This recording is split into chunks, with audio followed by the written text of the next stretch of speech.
I have so many good ideas all the time. I haven't had really any means of um, actually bringing these ideas into reality, but they are there and they are clear.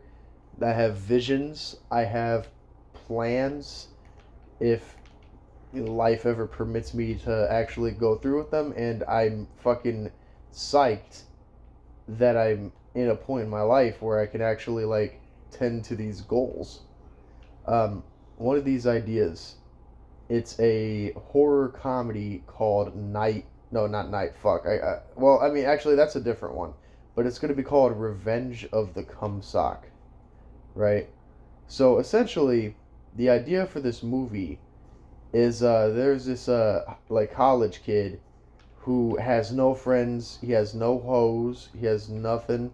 He's just kind of an outcast, and he goons a lot, like pretty much like but he goons in the same cum sock that he never washes, right? He just has the same sock, and there are these bullies, and they fucking bully him all the time for no fucking reason, just because he's a little weird, and pretty much uh, like I have this one specific idea where these bullies come in his room and they're like messing with the sock, even though like it's like fucking almost freshly used, and they're like, "Ooh, is this your girlfriend?" And then they're just fucking with it, even though like a normal, regular, sane human being would be like, "Ew," and not even touch the fucking thing, or like one person might even touch it just for the shits of it or shits and giggles of it, but fucking no, all of them are just completely going ham and touching the fucking thing as if it's not some kind of biohazard, and they're just fucking throwing it around. It's fucking horrible. But essentially, uh, the Gooner man, he gets invited to a party by these bullies. It's gonna be on some Carrie type of shit, right? The kind of like these bullies are like, "Hey man, why don't you come over to this frat party we're hosting? There's gonna be girls there. We can get you laid." And and he's like, "Really? Like, you guys are always messing with me." And then they're like, "Well, yeah, man, but you want to know something? They just say a bunch of shit to gain his trust, and they talk him into going to this party." But little did the Gooner guy know, I'm gonna call him Greg. Gooner Greg. Little did Gooner Greg know, fucking pretty much this was like an elaborate setup. So he goes to the party, they drink a bunch of beer, and pretty much they trick Greg, the bullies, they trick Greg into almost having sex with a pig. Like they get him really beer drunk, and then they pretty much put him in a closet and say a girl's in there, and she's waiting for him, and then so he just says, go, like, just go get him, Tiger, go get, blah blah blah. And then fucking after that, right, they open up the fucking closet door after a couple minutes, and there he is, either in the middle of fucking the pig or about to. And so the Greg, embarrassed, humiliated, and betrayed, he's like, "What the fuck? What the fuck? I trusted you guys, and you almost make me fuck a pig. What the fuck, man?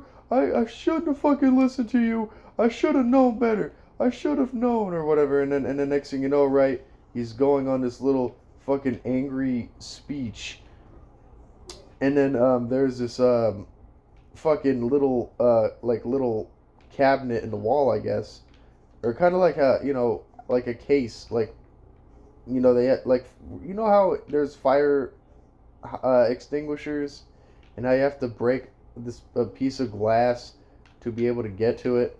Well, it's like that, but it says like "Do not touch" in with like a big neon sign, and pretty much he smashes it open, right?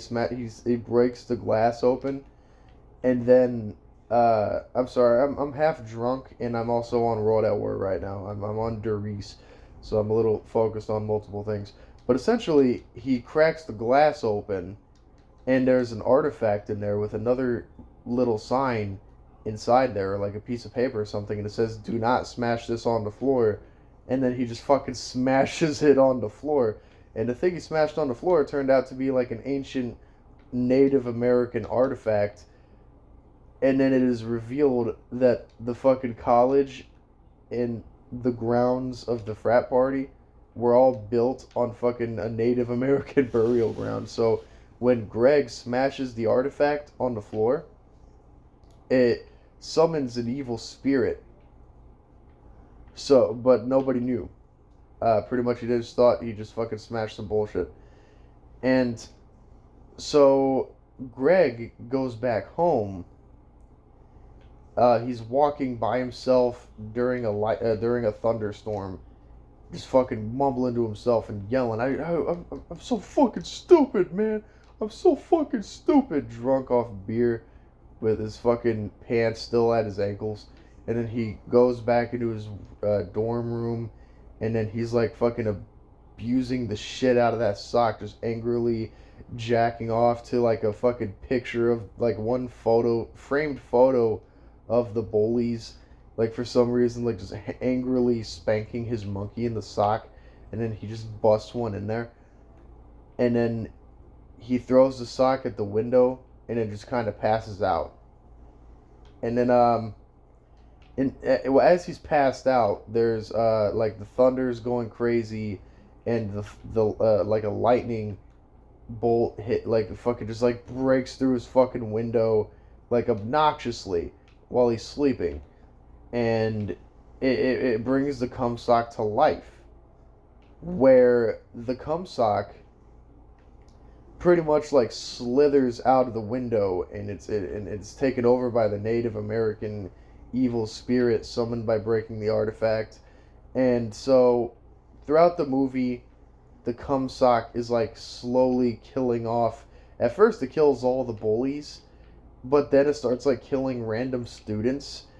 And the best part is, right, with every victim the sock claims, fucking the sock gets bigger, and the victim becomes a part of the sock. So essentially, antics ensue. There's like a murder mystery going on. What the fuck's happening? Why are all these kids going missing? Why is there blood here? Why are there trace amounts of spooge? This guy, Greg, also has to prove he wasn't killing anybody, and that, like, whatever, because it was his DNA or whatever. But, alibi, whatever, proves that he wasn't there. There's like a fucking giant, there's like a search team, like, or no, like private investigators keeping an eye on Greg, seeing what he's up to, seeing if he's killing all these kids while he's like. There's also a part, like an important piece, like pretty much he has to find whatever shards he can of the ancient artifact he destroyed, and he has to put it all together while the sock is just killing people. And so it's complicated. I'm still ironing it out.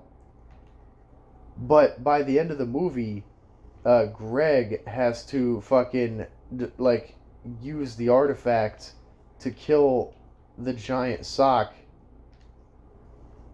and the sock itself is like a giant fucking clump. It's like a mass of people, and fucking like it's just a giant fucking like spoogy, stinky, moldy mess, and he has to fucking kill it with the artifact so that way, um, fucking, the sock's not killing people anymore, and it brings balance back to the campus. But none of the students come back though. None of the students came back from the fucking, like they're just dead now. And at the end of the movie, they act like nothing happened. There were probably a lot of details I left out, and more details I could have explained a lot better. It's just I've been drinking and I'm really tired, and um, yada yada yada. But Revenge of the Comstock sounds like a pretty good idea. Another pretty good idea I have is I was actually going to say this one first, but I just didn't. It's pretty much like Night of the Living Downies, where it's like Night of the Living Dead, but instead of zombies, it's people with Down syndrome. Uh, Different story beats, different yada yada yada, different a bunch of stuff.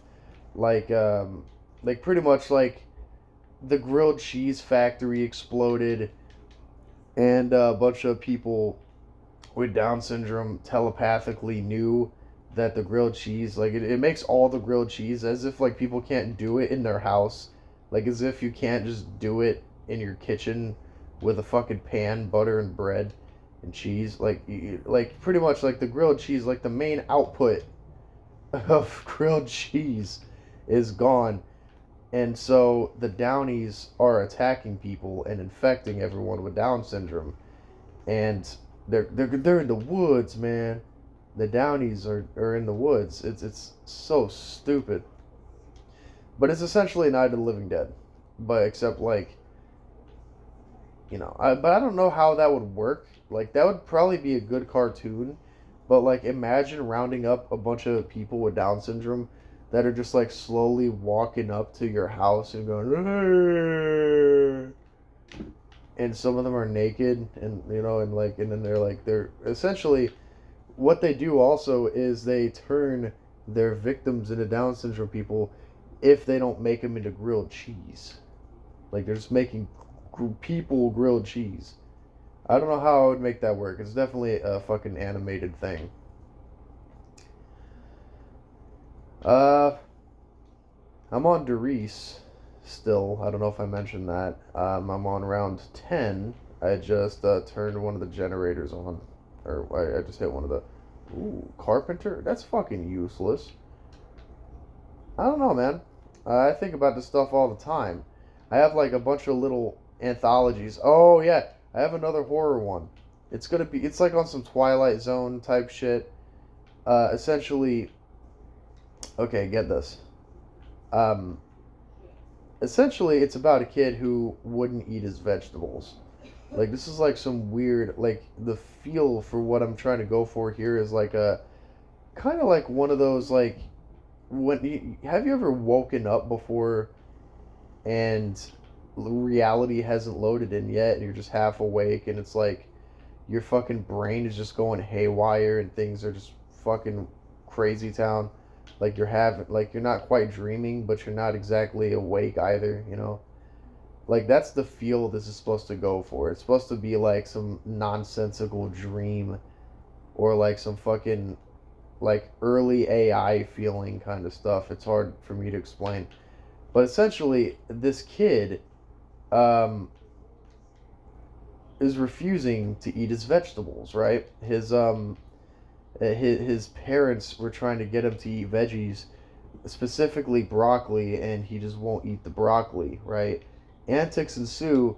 They serve nothing but broccoli at the school, and he can't get any other food ever anywhere. He just he's forced with the broccoli, and his parents are straight up like ape shit. Like they will only feed this little kid broccoli, and eventually, right, the kid was starving and he couldn't even walk anymore, and fucking, and there's like broccoli all over the place. And it's funny because his last name is Lee and his first name is Brock, right? So Brock Lee, there's broccoli all over the fucking place. I'm trying to remember because I wrote this all down somewhere, but essentially, Brock refused to eat broccoli, and then his parents end up getting fucking abusive over it. They end up literally getting abusive about him not eating broccoli. They're literally like it got to the point they were just like beating him, but it was like in a comical way, like a disturbing but comical, like child abuse. um. So, fucking. Anyways, nah. So I don't know. This idea is weaker than the other ones, I think, but essentially, yeah, Brock dies from starvation because he wouldn't eat the broccoli, and his parents, like they were still fixing his like seat at the table that they would always be at every night, and essentially his parents. Oh wait, hold up, hold up, hold up. Wait a minute. I'm gonna have to retcon all that shit. I just remembered exactly why. I just remembered exactly what it was. I forgot why he wouldn't eat the broccoli. I never mentioned that. Let me let just erase this past couple of minutes. So he refused to eat the broccoli because the broccoli kept trying to talk to him. Like, I shit you not, the broccoli had eyes and a face, and it kept like trying to talk to Brock, and it kept going, making mouth sounds, and it kept freaking Brock out. So he's like, I ain't eating that fucking broccoli, and he just, and there was nothing else but broccoli everywhere else, and that one specific broccoli kept fucking with him and saying a bunch of shit. So yeah, he didn't eat the broccoli, and he was trying to tell his parents, and then they were getting abusive. They were getting abusive because they thought he was making excuses for him not wanting to eat his veggies. So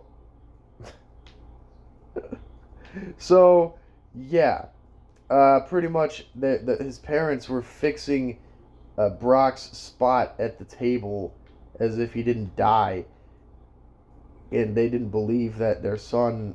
They didn't believe that Brock was having like communications with his broccoli, but essentially, one night they heard they heard mouth sounds coming from Broccoli's plate, and then it zooms in to fucking to the plate, and there's the broccoli's face, and it's just making sounds. It's going, you killed your kid, you killed your kid, and then it just cuts to black, and then it's screaming. It's supposed to be like really uncanny and weird. Like I can't believe I forgot that important friggin' detail, man. I can't believe that shit. Cause like, dude, I spent a bunch of energy on it when I was like 16. Like, I was writing all this shit. I was taking a bunch of acid and watching fucking and watching Twilight Zone and fucking Tales from the Crypt and all that other stuff, and then I can't even like I, god damn, dude. Um, I had a bunch of ideas though. Some of them were more like I guess like edgy horror than fucking um, rather than like goofy horror like what I was talking about. Like some of it's fine, a lot of it's just fucking stupid.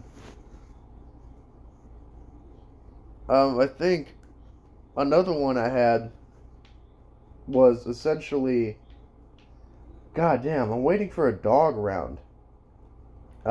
Because I keep running out of ammo. But yeah, like I can't buy ammo for this gun because I got it from the box. And the zombies are getting stronger. Come on, give me some good shit. Double points. Bah. So I had this other horror idea where essentially, so it came to me in a dream once, and it freaked me the fuck out. But then I just like wrote it all down on a paper, and it was pretty slick. It was pretty cool. I mean, pretty much. I'm trying to remember all of it. I don't want to have another forgetting broccoli moment, but essentially, holy tits.